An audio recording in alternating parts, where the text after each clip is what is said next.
Our next speaker is Aaron Weiskittle.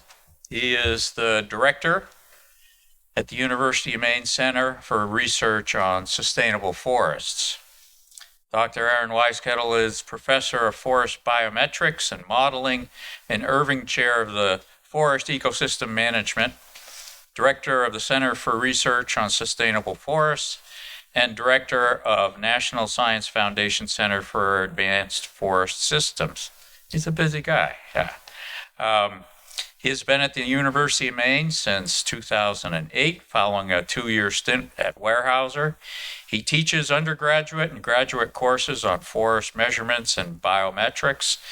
He has been a principal investigator or co-principal investigator on nearly 21 million in research grants from U.S. Forest Service, National Science Foundation, NASA as well. Okay. And he's authored nearly 155 peer-reviewed publications and lead author on widely cited textbooks on forest growth and yield modeling. He currently serves as an associate editor for the Canadian Journal of Forest Research, Forest Ecology and Management, and Frontiers in Forests and Global Change. And I'd like to add that Aaron was one of the original people that came up with this concept of the 4 Maine project. So we've been working on that and thinking about it for years to come. We recognize the need for, he was a pioneer in recognizing the need for a plan for our industry. So it's my pleasure to bring Aaron Weiskittle up here and listen to his discussion.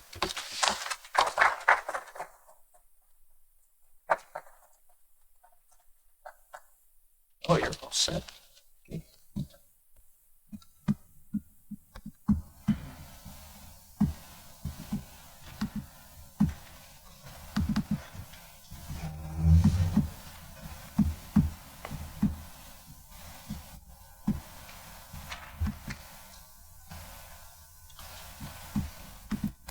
All right.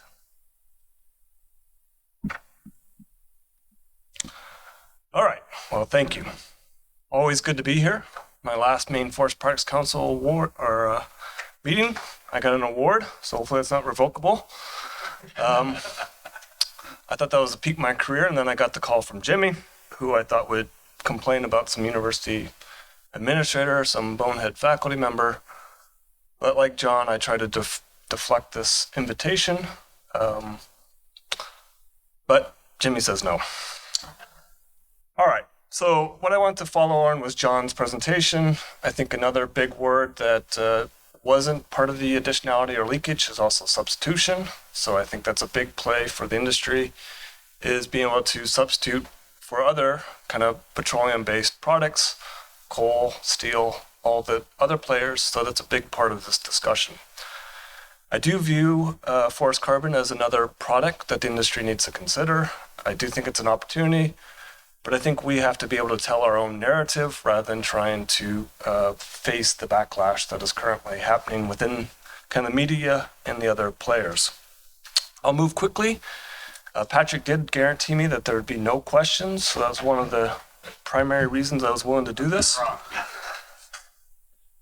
Anyways, there's a lot of buzzwords right now, particularly in the academic world, which always makes me uncomfortable when addressing a crowd like this. John mentioned 2 of those, natural climate solutions and climate smart. Obviously, the USDA just made $1 billion investment in the climate smart realm. Forestry was a very small component of that, which was disappointing to hear, despite the $30 million going to the New England Forestry Foundation. Based on the literature, though, this is nice, just a jargon I see that really has not been implemented across the broad landscape. And I think Maine is an interesting case study where this actually could be put to practice. As many of you know, clearly climate change, Maine is at the forefront of this. We're a transitional ecosystem. Many species are at their southern or northern limit. We're actually seeing warming happening faster here in the north than other parts of the US. So we're expected to become a little bit warmer, a little bit wetter. But as we all know, the variability is also very high, and that's been the challenge going forward. The map here on the right is showing potential forest productivity. So we're expected, because of that little bit warmer, productivity is expected to increase slightly. The challenge there, though, is, as I said, species are at their northern and southern limit, and so it's going to change the species composition. So some of the primary forest types that we've typically worked in, spruce fir, other types of ecosystems might be somewhat threatened by these kind of changes. So I think there's a balance here, increased productivity, but shifts in species composition. I think another key factor as we start thinking about this is recent work that a colleague and I looked at. I'm just showing New England here, but this is for the entire, we did this analysis for the entire US. Relative density, I know forest measurements has probably been a long time for many of you. It's just a very convenient, interpretable way of assessing stocking. Basically, it's scaled on a 0 to 1. It's how many trees of a given size you can pack into an acre. The threshold usually is around 50%. That's when natural mortality and other processes are going to start to dominate the growth. As you can see in the last decade, we've kind of shifted in New England. We've gone from a lot of blue. This is not a political map.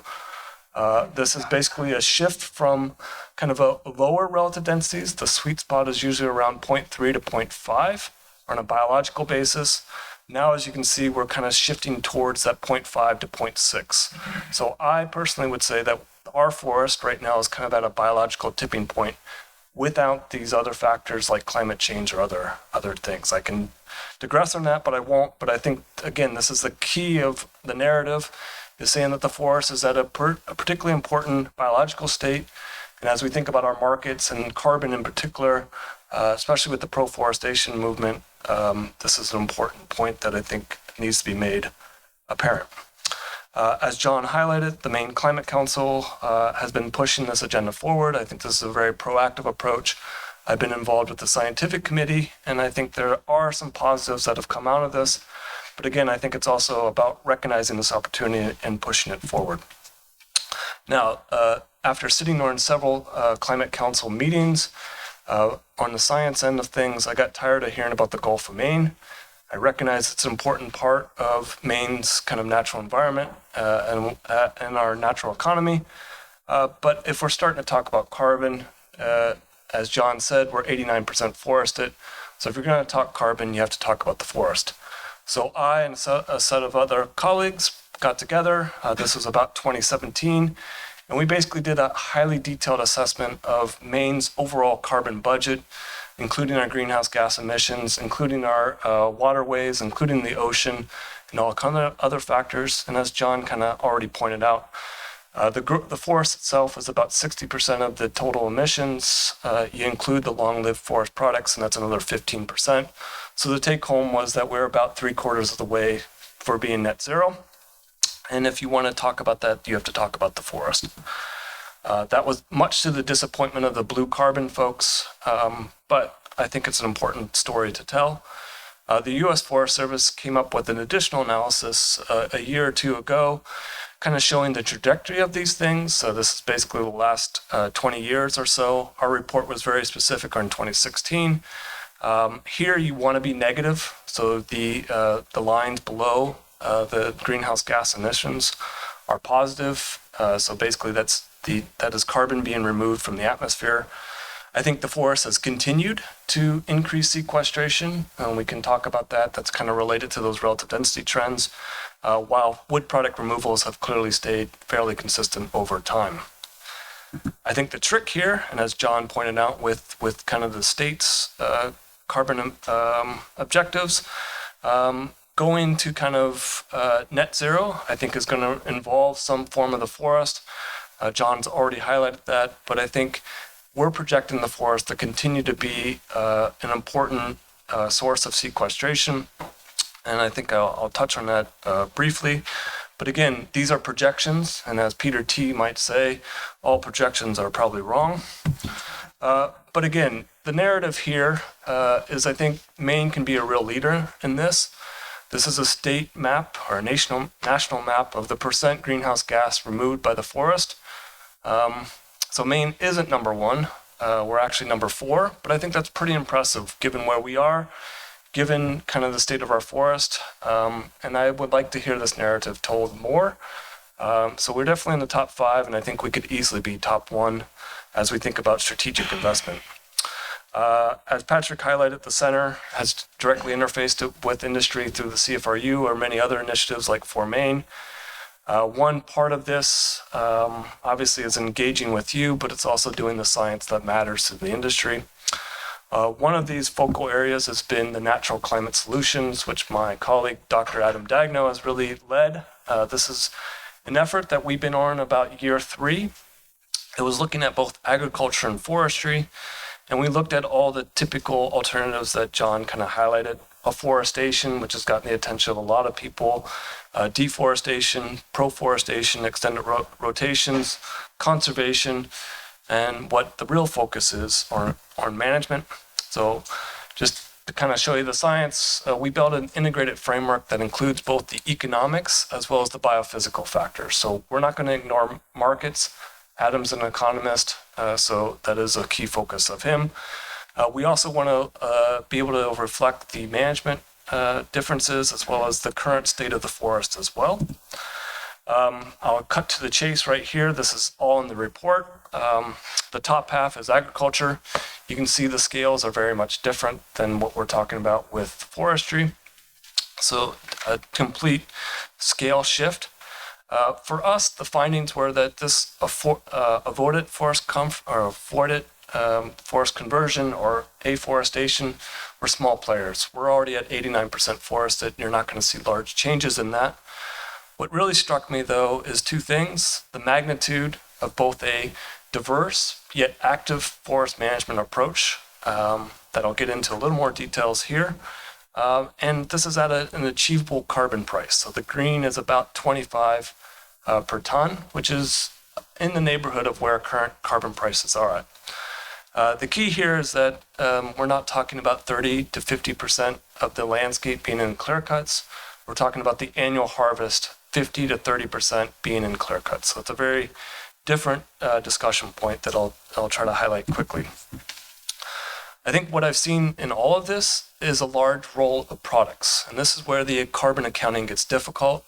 Whether something becomes a 2x4 or a piece of paper or a CLT, how that actually gets implemented and the decay and how much carbon you apply to that is very difficult.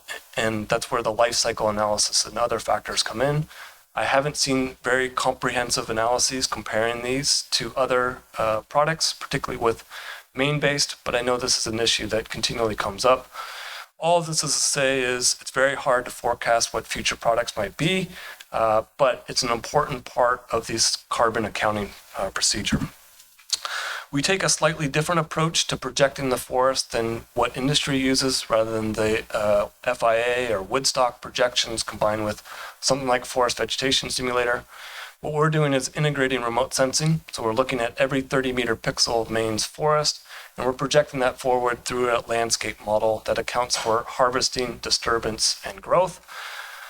It's very similar to the framework used by industry, but slightly different objectives. I like the spatially explicit manner, so we can look at how things are lining up both in space and time. That allows us to do additional analyses. I'll jump into this quickly. So this is the projections that we have for about 10 million acres in northern Maine, kind of the heart of the working forest. This is total carbon over the next 50 years, starting from 2020 conditions. The 3 things I'm looking at are business as usual, so assuming that harvests stay like they were in the last decade, compared to as a more intensive regime, as I talked about, the clear cut with natural regeneration or clear cut with planting. The dark green here is a clear cut plus planting. Obviously, we're starting with a working forest today, moving that forest going into the future. It takes about 2 decades for us to start to increase the sequestration compared to the business as usual, but the long-term gains are quite significant. So getting to John's point, what we do today has large implications of what this forest looks like in the future, particularly when we're talking about carbon. I think that a key narrative here is also not only can we increase sequestration in the long run, we can do that with touching less acres, which I think is important as we talk about other benefits of the forest, particularly ecosystem services like biodiversity or wildlife habitat. So here is not only are we looking at a 40 to 50% gain in potential total carbon, That includes the long-lived forest products, but you're doing it at a fraction or 40 to 50% lower footprint on an annual harvest basis. We can look at this spatially. So this is a map of where those harvests are occurring and the patch size that may look like. And this is important as we look at conservation or other wildlife habitat issues, that obviously when you start talking about Canadian lynx or other species, you need certain arrangements of harvesting or patch sizes to account for this. And I think this is also the important part of the narrative, that if you solely optimize on carbon, there's a drawback to that, and you may have additional negative benefit or negative impacts on things like wildlife or other features that the forest has. And I think that's a primary argument against proforestation. Putting all your eggs in a certain forest type does not have those additional ecological gains. John indicated PCT or commercial thinning. I think there's a place for that. Our projections indicate that they might lower the total amount of carbon, but they shift the stand structure into a more favorable condition, and they also shift the species composition into a more favorable things. As we talk about budworm or other factors, I think those are very positive interventions that are important to discuss. The final piece of this kind of puzzle is conservation. I think the question that brought up is can you take a proforestation approach and basically set aside, within the Climate Council, there's a target of 30% of Maine's land area being conserved by 2030. We're right now at about 20%. And so our analyses was looking at two different levels of set-asides, one basically a 6%, and then if we ramp that up to about 20%, we try to be very sensitive to this because I know it's a touchy topic, and I know landowners are always pushed to do more set-asides. So we tried to be very strategic in where we did that. Riparian areas, ecologically sensitive areas, and also buffers around certain conditions. So I think the take home for us was that set-asides are important, but you have to be strategic on where they are in the landscape and not discount your more productive areas of the landscape. Again, just to reiterate that, I think it's the combination of the intensive forest management plus strategic set-asides, and many of you are already operating with set-asides that are well within the 6 to 20% range that we're talking about. So I don't think there's any shifts there. It's just about reiterating the importance of those, but combining that with active and balanced forest management. The key question, and I think John alluded to this to some degree, is what's the role of climate change? This is a big unknown. I don't know. I'm not trying to try to forecast it, but based on our current forecast, I think what we see is the total sequestration is still there. The importance of management is still there as well, but the magnitudes might shift slightly. And again, I think that reiterates the point of active management, working with the forest, ensuring that we have an active working forest with the best species that are adapted to the current conditions, that I think is the best strategy going forward. Two things I'd just like to highlight, because this is ongoing work. First, Maine has made a strategic investment in its land cover. So the university for the first time is going to produce a 15-meter forest cover map of conditions statewide, which I think will be important as we talk about forest planning. We are also going to produce a forest carbon map at that 15-meter resolution. So the combination of both the forest cover map and the forest carbon map, I think, will be important tools for landowners to think about as you broaden these management strategies. Obviously, you're not all GIS experts or know how to deal with this information when we're talking about 15-meter rasters. So we've developed this tool that I'd like to just highlight and welcome input on. This allows forest managers to zero in on their ownerships or other parcels. Also trade-offs. So we'll put the carbon map and the forest cover map up here. But this also allows you to overlay with the budworm, Canadian lynx projections. And so the goal here is to really highlight the trade-offs and give you spatial explicit information that you can make the best management decisions possible. I think next steps, clearly markets, ecosystem services, economic conditions are important. I'm pushing this not only to do here in Maine, but nationally. I think Maine can be a real model for, as we talk about this at a national scale. I think some of the challenges obviously are the workforce, the changing markets, the availability of good data to do this. FIA program is great, but they don't actually measure carbon, and that's a big challenge. In a few weeks, the state of Maine's carbon will change by about 12%, and that's just because we changed the allometric equations of what is estimating that carbon. So just talking about the uncertainty, the challenges of estimating carbon, but reiterating the importance of forests in this overall large message is important. So what do I think are some key takeaways from this? I think, again, carbon is just another product that we have to think about within our broader basket. I think we can be very proactive and tell a very positive message about the importance of carbon, forest carbon, and the benefits of forest management. I think the key here is a mixture of management methods on the landscape. There's not one solution that's going to solve it, whether you extend rotations by another 10 years, or you intensively manage, or you go out and plant trees in areas that are currently agriculture. I don't think there's one solution that's the silver bullet. It's going to be a complex set of strategies across broad landscapes. And like John, I believe in free markets. I also believe in some incentives. So I think incentivizing landowners to make the right actions and giving them the technology and the tools to make those actions, I think is the role that we can play at the university. So I just acknowledge the great work that's gone into that.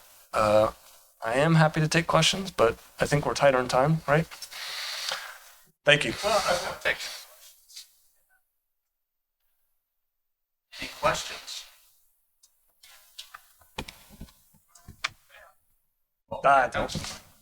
What about other sources of carbon? I know like seaweed, for example, is being studied, or grasses. Is that part of the greater equation? I know forests obviously make up what we're talking about with this group. But at the university, I know there's work being done, particularly on seaweed. Could you speak to any of that, or what volume that might represent in addition to forests? Yeah, I mean, I think that's the term natural climate solutions, is using all natural ecosystems, including agriculture, to move the needle. That's much better than substitution or other factors, because clearly we need the resources we can't deny that we need the natural resources to focus our economies. I think oceans and blue carbon are part of the equation. I just think the magnitude is very different. The degree of investment that I've seen gone into blue carbon trumps what I've seen go into forest carbon, which I just feel is unfortunate. That was the whole strategy with our Maine carbon budget, was to really emphasize that forest, like it or not, you're going to have to interface with them at some degree. There has been tremendous investment into things like seaweed and other aquaculture. I think it's important. I just see the amount of inputs that are required to achieve that might negate some of the potential gains that you see from that carbon. So I think that's the important part of the carbon accounting equation, is doing the full life cycle analysis to see the inputs, the outputs, and the gains. And I don't think I've seen that done on the ocean side of things.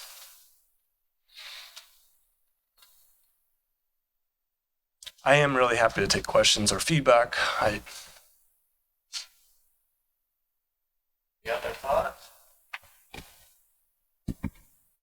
Quick question for you. So I do business attraction for the state of Maine, and I focus or spend a lot of time in the forest products industry. And you have these large publicly traded companies that are saying, can we come and just buy a large piece of land and sit on it and not have it being working forest? My question to you is there a product that they could make that would capture the carbon, that could be used as a carbon credit to benefit their company as well as benefit our forest? Like, have you seen anything looking at the regulations, through your studies, that would be something that we could offer them?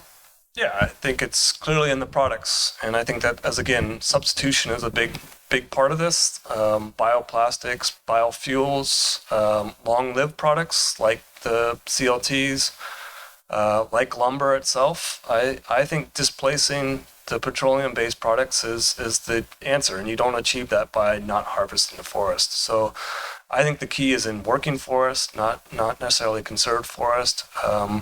But I think we also have to be telling that narrative. I've seen a lot of pushback on the bioplastics as well as the biofuels.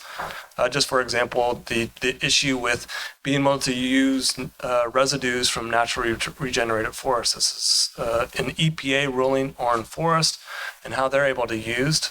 Supposedly you can use southern pine plantations, but you can't use naturally regenerated, which is just somewhat crazy when you consider the inputs that go into the plantation. So it's simple policies like that. Telling the whole story, I think, is important. Jim, did you have a question?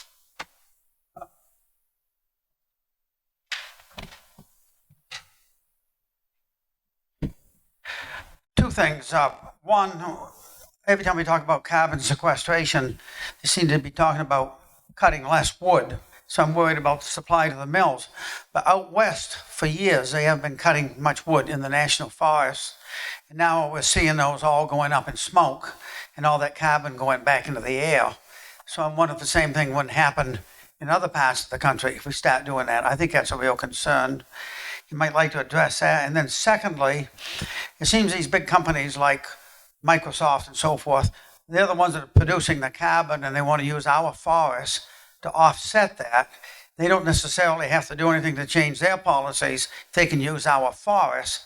So why isn't, say if they buy $1 million worth of carbon sequestration, they can pollute $1 million worth and still be neutral.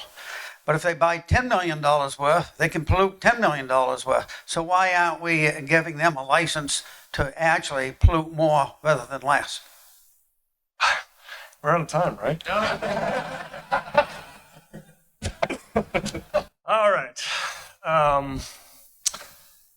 I think all valid points, and I would share the same concerns. I think a big part of telling the carbon story is looking at this kind of, what do you do if you do nothing? Because I think you are exactly right. The outcome that we're seeing in the West is largely a byproduct of no active management. And I think that's where we're trying to tell the story, is that active management has additional benefits in the long run, whether we're talking about climate change, wildlife, what other ecosystem services. So we haven't included that. We've looked at budworm vulnerability. So clearly, if you don't do anything, the forest gets older, you get a lot more balsam fir in the system, and you become more vulnerable to budworms. So trying to tell that disturbance, there is an additional benefit of active management, I think is critical. That's where I have contrasted that to the southern pine plantations as well as to the western situation, because Maine is a diverse landscape that has all these additional benefits as well as having the active products piece. Secondly, the question about the big business and carbon offsets, I echo John's concerns about this. Going out and conveniently buying offsets to make yourself feel good or be carbon neutral is just a feel-good story, and it's not really changing the needle in terms of sequestration. I will have to say that there are companies like Rainier. They have annually produced a state of the carbon report for the entire industry, going from their woodland or from their timberlands to their mills. And guess what? They're carbon neutral. I've seen other companies do the same. So I think, and this is where I would somewhat plead with you, is we need to tell our story in terms of that respect, is that there's a benefit to managing forest and putting it into long-lived products that I can try to tell my story, but I think you have a much more powerful voice, and I think it's an important one. And again, I think that's where viewing forest carbon as an opportunity rather than as a threat, I think is the key take-home in all of that. Thank you.